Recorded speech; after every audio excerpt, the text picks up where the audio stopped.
जिंदगी में कामयाब होने के लिए याद रखिएगा, ये मायने नहीं रखता है कि आपने कितना किया, मायने ये रखता है कि आप कितना कर सकते थे।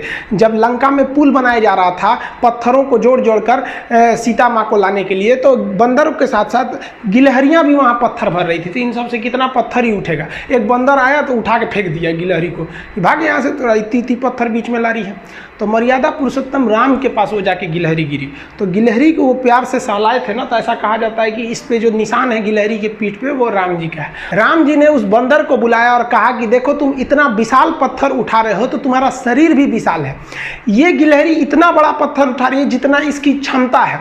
तो आप अगर कामयाब होना चाहते हैं तो आप ये मत सोचिए कि आप हमने आज 8 घंटे पढ़ लिए या 8 घंटा मेहनत किए, आप ये सोचिए कि आप कितना कर सकते थे। और देखिए, जो सपने देखते हैं उनके लिए तो पूरी रात छोटी पड़ जाती है, और सपने पूरे करने वाले के लिए पूरा दिन छोटा पड़ जाता है। अगर आपके अंदर जिम्मेदारी है ना, तो आप यकीन मानिए आप चैन से सो नहीं पाएंगे। जिम्मेदारी ऐसी चीज होती है जो रातों की नींद छीन लेती है। रात में जगने वाला हर लड़का आशिक नहीं होता। आप सबकी ज़िंदगी में कुछ कठिनाइयाँ आएंगी, ठोकरें लगेंगे, लेकिन ठोकर खा के संभलना भी जरूरी है। ठोकरें खाकर भी ना संभला तो ये मुसाफिर का नसीब। राह के पत्थर तो अपना फर्ज अदा कर चुके हैं, और कभी भी मुश्किलों से घबराइएगा नहीं।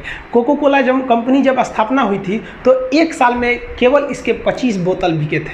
कंपनी का दिमाग हिल गया था। लेकिन आज के समय में दुनिया में हर जगह कोको कोला बिकता है, और इसने तो फिजिक्स को उल्टा कर दिया। लोग कहते हैं ठंडा मतलब तो कोको कोला। भाई साहब, ठंडा मतलब वो होता है जिसका टेम्परेचर कम हो, लेकिन इतना भी कहा कि इसके आगे लोग भूल गए कि ठंडा मतलब कोको कोला नहीं होता है, ठंडा मतलब वह चीज जिसका टेम्परेचर कम है। इसलिए परेशानियों से कभी मत घबराइएगा। आगे बढ़ने के लिए तकलीफ का होना जरूरी है, क्योंकि छांव आते ही इंसान के कदम रुक जाते हैं और धूप में कभी कदम नहीं रुकते हैं। ज़रूरी नहीं कि हर चीज़ आपको किताबें और यूनिवर्सिटी में ही पढ़ाया जाएगा। बहुत से चीज़ें हैं जो आपकी खाली पेट और खाली जेब सिखाएगी, जो आपको कोई टीचर नहीं सिखाएगा। कहते हैं जरा सी छेद क्या हो गई मेरे जेब में, सिक्कों से ज़्यादा तो मेरे रिश्तेदार गिर गए। लाइफ में सबका स्ट्रगल होता है। हम लोग के भी लाइफ में बहुत तकलीफें आई थी। ज़िंदगी में इतने तकलीफ देखे कि अब अगर तकलीफ नहीं होता है तो तकलीफ होता है। ज़िंदगी ने उस मुकाम पर लाकर छोड़ा है जहाँ पसंद तो बहुत कुछ है लेकिन चाहिए कुछ भी नहीं।